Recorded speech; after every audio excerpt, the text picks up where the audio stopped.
नमस्कार साथियों। आज मैं आपके मध्य अपने कुछ विचार साझा करने के लिए इस वीडियो के माध्यम से उपस्थित हूँ आपके बीच में।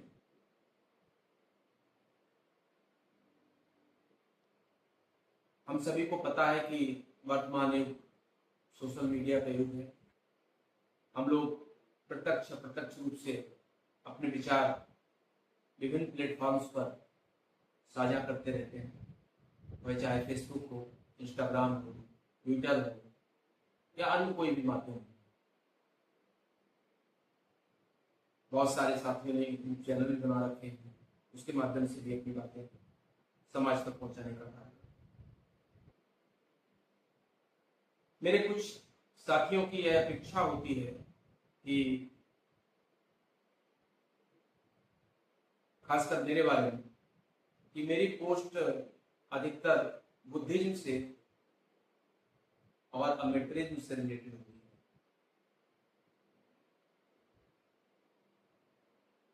है। एक साथी द्वारा अभी हाल ही में इस बात पर चर्चा की गई थी, गांधी जी का जो योगदान है भारतवर्ष को स्वतंत्र कराने में, वह डॉक्टर अम्बेडकर की अपेक्षा बहुत श्रेष्ठ स्तर का है।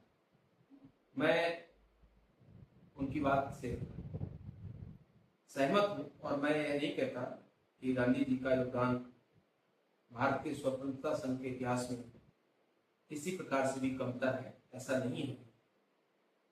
गांधी जी के लिए जो चर्चिल ने वर्ड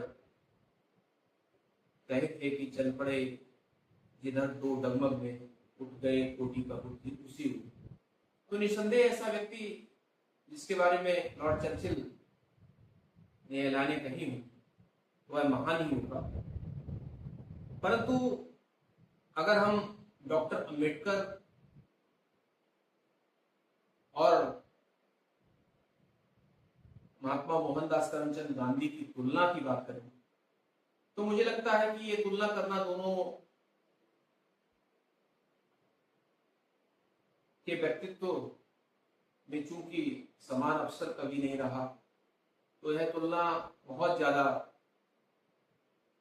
सार्थक नहीं हो सकती है, क्योंकि तुलना उन व्यक्तियों में की जाती है जिनके परिवेश एक जैसे थे। महात्मा मोहनदास करमचंद गांधी जी का जन्म 2 अक्टूबर 1869 को पोरबंदर गुजरात में हुआ, हम सभी को पता है। वैश्य परिवार में उनका जन्म हुआ।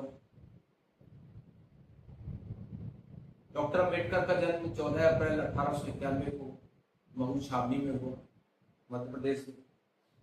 ये भी हम सभी को पता है।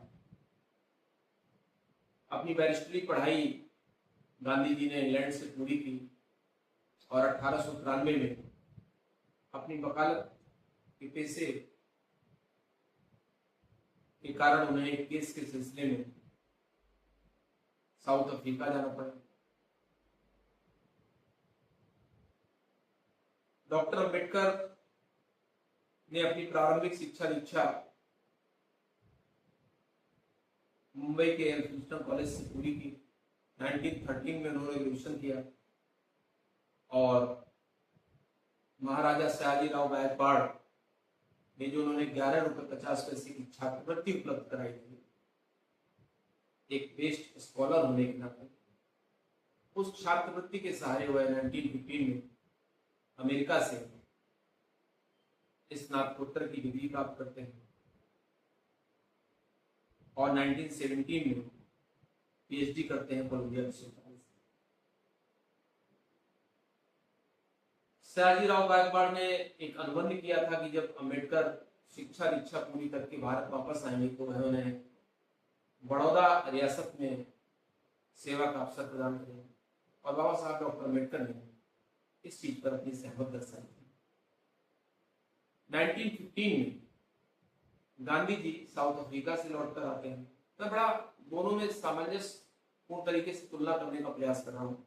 जो हमारे एक मित्र हैं, उनका जो प्रश्न था, शायद इस वीडियो के माध्यम से उनका उत्तर उन्हें मिल जाए।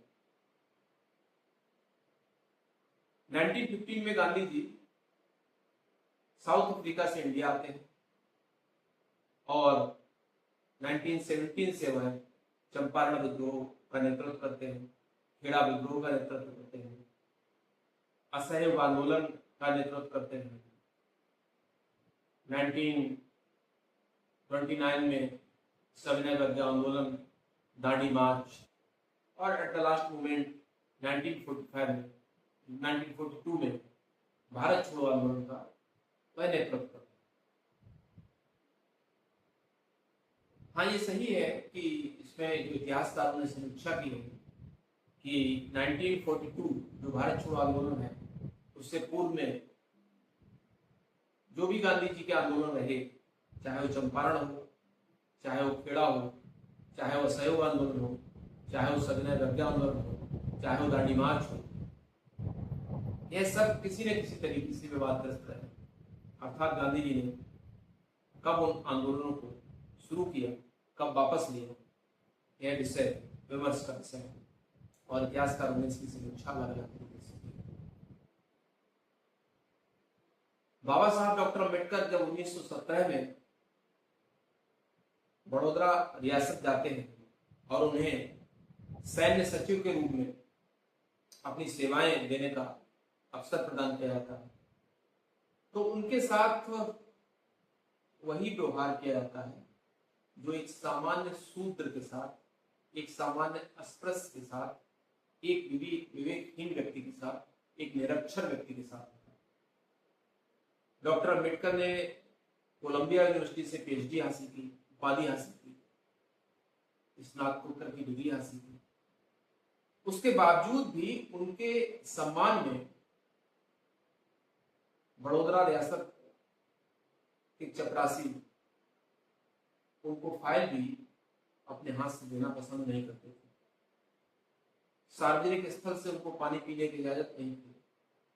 यहाँ तक कि बड़ौदा रियासत में उनको रहने के लिए आवास नहीं था। तब उन्होंने किसी तरीके से एक पारसी सराय में शरण ली और जब पारसियों को यह पता लगा कि डॉक्टर अम्बेडकर अस्पृश्य हैं, तो उन्होंने भी उसको, बाबा साहब को, अपनी सराय से जबरन बाहर निकालने का। डॉक्टर अम्बेडकर गए थे बड़ौदा रियासत में अपनी सेवाएं प्रदान करने। हुआ क्या? 12 सितंबर 1917 को उन्होंने बड़ौदा रियासत में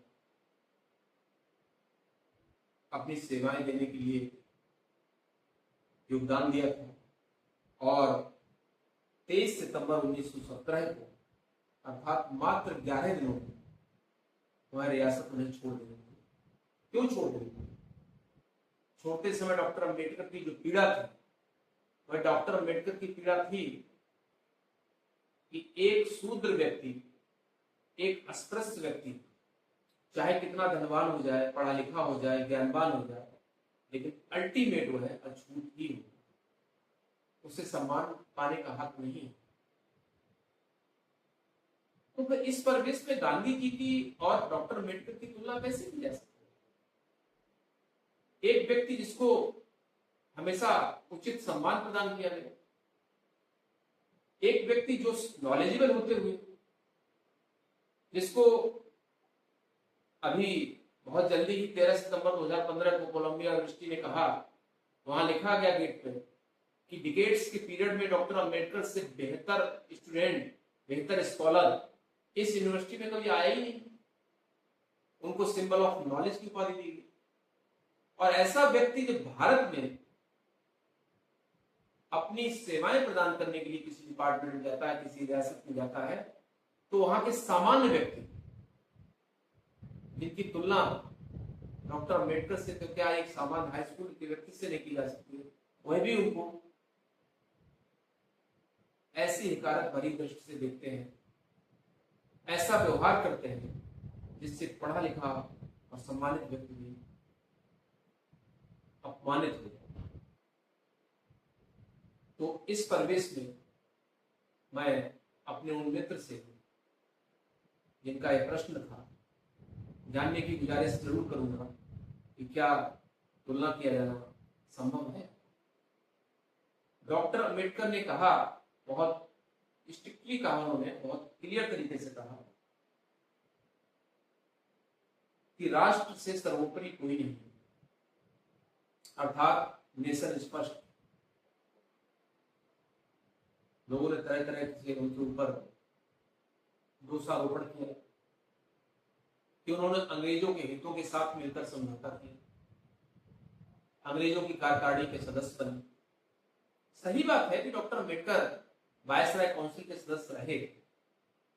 1927 में जब साइमन कमीशन भारत आया तो बाबा साहब ने साइमन कमीशन के साथ कंधे से कंधा मिलाकर कार्य किया और बताया कि इस भारत में किस तरह से अस्पृश्यों के साथ व्यवहार होता है।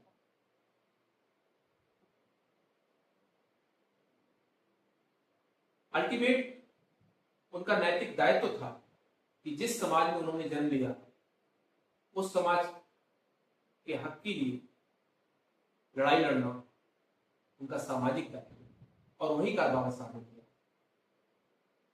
बाबा साहब ने बहुत सारे आंदोलनों में, चाहे अपनी पत्रिका मूक नायक हो, चाहे वह बहिष्कृत हितकारी सभा की स्थापना हो, महार सत्याग्रह हो, कालाराम मंदिर का प्रवेश हो, अल्टीमेट जितने भी आंदोलन किए उन्होंने केवल एक भ्रातृत्व की भावना के लिए, एक राष्ट्रवाद की भावना को विकसित करने के लिए ये सार्थक प्रयास करने का जो मुहिम छिड़ी, उससे बेहतर मुझे नहीं लगता है कि कोई राष्ट्रवादी हो सकता। फिर जब देश आजाद होने की कगार पर आया, उसके बाद इसके बीच में चाहे कम्युनल अवार्ड की बात रही, जो पूना पैक्ट हुआ गांधी और अम्बेडकर के बीच, एक बहुत बड़ा विवादास्पद पहलू कि भाई डॉक्टर अम्बेडकर का कहना था, उन्होंने कहा, भरसक प्रयास किया कि हमें समान अधिकार मिलने चाहिए, हमें अपना प्रतिनिधि चुनने का अधिकार होना चाहिए। और अंग्रेज सरकार ने उनकी बात को माना, क्योंकि जिस तार्किकता के साथ उन्होंने अपनी बात कही राउंड टेबल कॉन्फ्रेंस में 1930 में, जब पहले गोलमेज सम्मेलन में डॉक्टर अम्बेडकर ने हिस्सा लिया और अपना जो भाषण दिया, उस भाषण की जानकारी, उस भाषण की प्रति, उस भाषण का मूल अंश जब गांधी जी ने सुना, तो गांधी जी ने डॉक्टर बाबा साहब अम्बेडकर को बुला के कहा कि अम्बेडकर, मैंने आपका गोलमेज कॉन्फ्रेंस का भाषण सुना है, और उस भाषण को सुनने के बाद मैं यह कह सकता हूं कि आप राष्ट्रभक्त हो।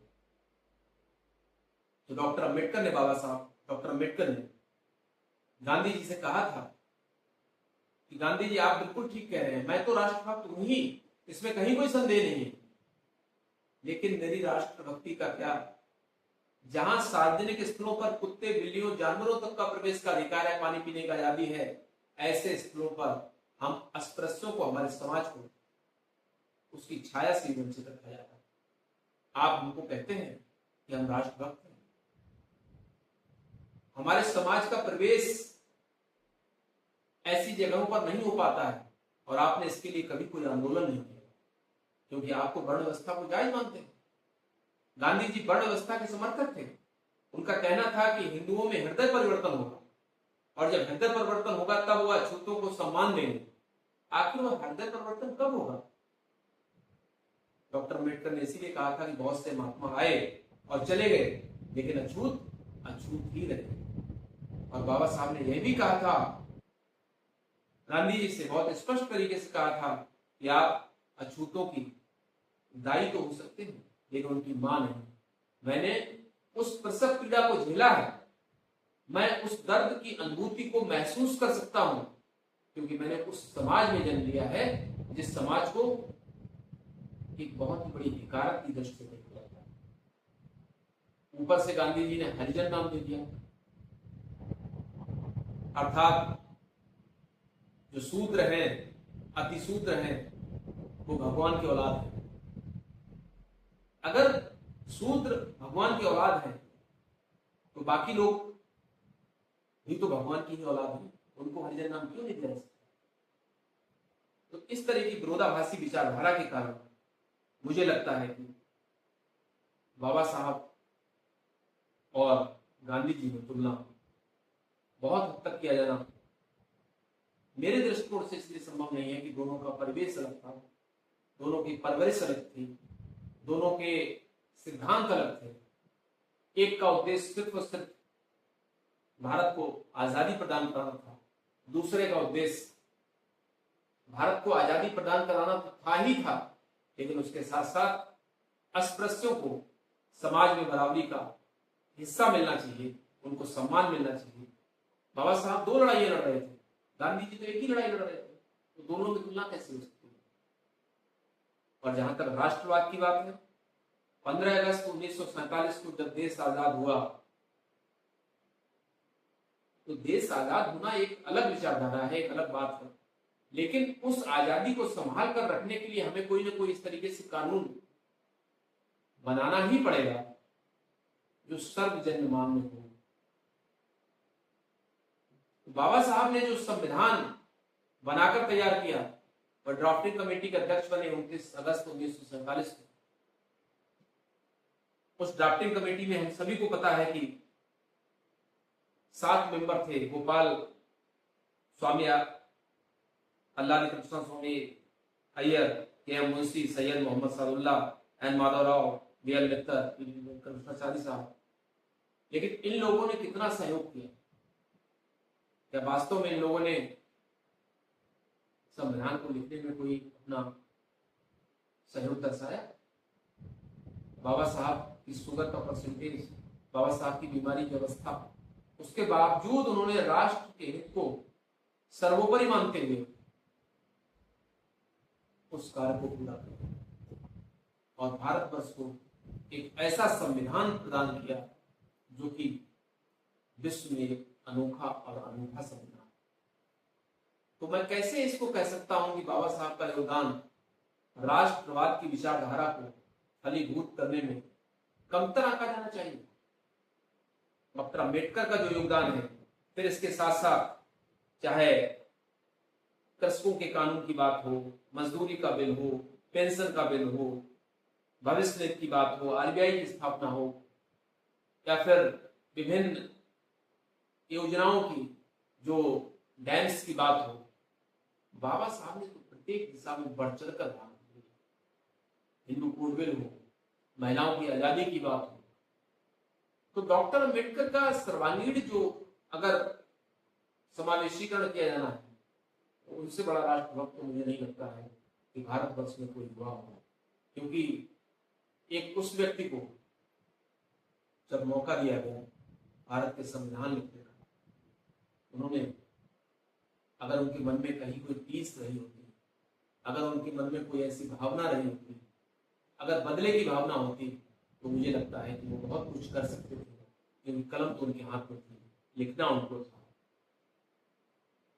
लेकिन अफसोस आज भी यही रहता है कि इतिहास का जब आकलन करें तो वह आकलन आज भी पक्षपातपूर्ण होता है, क्योंकि जिस व्यक्ति को सिंबल ऑफ नॉलेज की उपाधि दी गई, जिस व्यक्ति के बारे में कहा गया कि डिकेड्स के पीरियड में ऐसा व्यक्ति इस यूनिवर्सिटी में नहीं प्रवेश किया, बाबा साहब ने 1945 में एक पुस्तक लिखी, what Congress and Gandhi have done to the untouchables. इस पुस्तक का सार यही था कि अल्टीमेट गांधी जी ने और कांग्रेस ने क्या किया है जो उनको याद किया गया। आप सभी को एक बात और बता देना चाहता हूं कि 13 अक्टूबर 1935 का वह दिन नासिक का एवरा कॉन्फ्रेंस था, नासिक का मैदान था। बाबा साहब ने, सोचिए जरा, बाबा साहब ने कितनी मजबूरी के साथ जिस धर्म में जन्म लिया उस धर्म को छोड़ने की बात कहते हैं। उन्होंने कहा कि यद्यपि हिंदू धर्म में पैदा होना मेरे बस में नहीं था, लेकिन मैं एक हिंदू रहते हुए मरूंगा नहीं। आखिर इसके पीछे की टीस समझने का प्रयास करना चाहिए कि डॉक्टर अम्बेडकर को आखिर ऐसा क्या हुआ कि उन्होंने इस बात को कहा कि उस घोषणा को करना पड़ा। उसके बावजूद भी हिंदू संप्रदाय ने ऐसा कौन सा कदम उठाया जो कि अस्पृश्यता को समाप्त करने के लिए कोई प्रभावशाली कदम है। बाबा साहब का एनिहिलेशन ऑफ कास्ट, जाति प्रथा का समूल उन्मूलन नामक जो ग्रंथ है, वह हमको लग रहा है कि जाति प्रथा पर लिखा गया सर्वश्रेष्ठ ग्रंथ। अगर कोई भी व्यक्ति उसको निष्पक्ष भाव से पढ़े तो क्या उसमें राष्ट्रभक्ति की भावना परिलक्षित नहीं होती है? 13 अक्टूबर 1935 की इस घोषणा के ठीक 21 वर्ष बाद 14 अक्टूबर 1956 को बाबा साहब ने बुद्ध और उनके धर्म का अनुसरण किया, अर्थात बुद्धं शरणं गच्छामि कहकर उन्होंने बुद्ध के धर्म को अंगीकार किया। क्यों किया? क्योंकि बुद्ध का धम्म प्रज्ञावान, करुणावान, मैत्रीपूर्ण है, जिसमें प्रत्येक व्यक्ति को अपने विकास के लिए समुचित अवसर प्रदान कराए जाने की प्रबल स्वतंत्रता। कहीं कोई ऊंच नीच नहीं, कहीं कोई जाति प्रथा नहीं, कहीं कोई वर्ग भेद नहीं। बुद्ध का धम्म, बुद्ध का संघ, बुद्ध के संघ के बारे में कहा जाता है कि उनका संघ उस सागर के समतुल्य है जहां पर अनेकों प्रांतों से आने वाली, अनेकों दिशाओं से आने वाली नदियां अपनी धारा को उस सागर में समर्पित कर देती हैं और वह धारा समुद्र में विलीन हो जाती है। तो ऐसा है बुद्ध का संघ, जिसमें ना कोई जाति है, ना कोई विभेद है, ना कहीं कोई नष्ट है। तो इसीलिए बाबा साहब ने बुद्धिज्म को ग्रहण किया। और मैं स्वयं बहुत ही अपने आप को इस मामले में भाग्यशाली तो वर्ड नहीं यूज कर सकते, क्योंकि भाग्यवाद की विचारधारा बुद्धिज्म में नहीं है। मैं कह सकता हूं कि मैं बुद्धिज्म का फॉलोवर हूं, क्योंकि बुद्धिज्म ही एकमात्र तार्किक धम्म है जिसमें प्रज्ञा, करुणा, मैत्री की विचारधारा है। और जो उसके प्रतिपादक हैं, जिन्होंने इस धम्म को बनाया है, जिन्होंने इस संघ का निर्माण किया है, तथागत महामानव महाकारुणिक बुद्ध, उनका दर्शन, जो स्वयं में कहते हैं कि किसी भी बात को इसलिए मत मानो जो वह सदियों से व्यवहार में प्रचलित होती चली आई है, या किसी भी बात को इसलिए मत मानो कि वह किसी ग्रंथ में लिख दी गई है या फिर बहुत बड़े व्यक्ति ने कही है। और लास्ट में वो व्यक्ति कह रहे हैं, बुद्ध स्वयं कह रहे हैं कि किसी भी बात को इसलिए भी मत मानो कि उसे स्वयं तथागत महामानव बुद्ध कहे। बताइए, इतनी ज्यादा आजादी आपको किस धर्म में मिल सकती? कहते हैं कि आप अपने सामान्य विवेकशील व्यक्ति होने के नाते अपने तर्क की कसौटी पर जब तक किसी भी तथ्य का परीक्षण न कर लें, तब तक उस पर अपनी स्वीकृति देना आवश्यक नहीं। अर्थात कहीं कोई प्रेशर नहीं है कि आप इस बात को मानो। तो मैं आज के इस अवसर पर इस वीडियो के माध्यम से समस्त साथियों को पुनः यह अवगत कराना चाहूंगा कि बिना किसी पक्षपातपूर्ण तरीके से मैं अपनी लेखनी को जारी रखता हूं। अपने उद्बोधन चाहे वो सोशल साइट के किसी भी माध्यम से आप तक पहुंचते हो, उनमें मैंने आज तक कभी भी किसी भी धर्म के बारे में, किसी भी साहित्य के बारे में कभी कोई कटाक्ष नहीं किया, क्योंकि कटाक्ष करना भी नहीं चाहिए। धर्म आस्था का बिंदु है। कहते हैं धर्म वही जो धारण करने योग्य। हमारे पास ठीक ठाक पुस्तकों का संग्रह है। हमारी एल्दरा में बहुत सारे जो ग्रंथ हैं यहाँ पर, उसमें लगभग हर प्रकार के ग्रंथ हैं यहाँ पर। तो मैं तो यही चाहूंगा कि आप सभी तथ्यों को सही तरीके से जांचें और परखें, तभी उस पर अनुशीलन करें, मनन करें और चिंतन करें। सभी को मैत्री को नमो बुद्धाय और जय हिंद। धन्यवाद।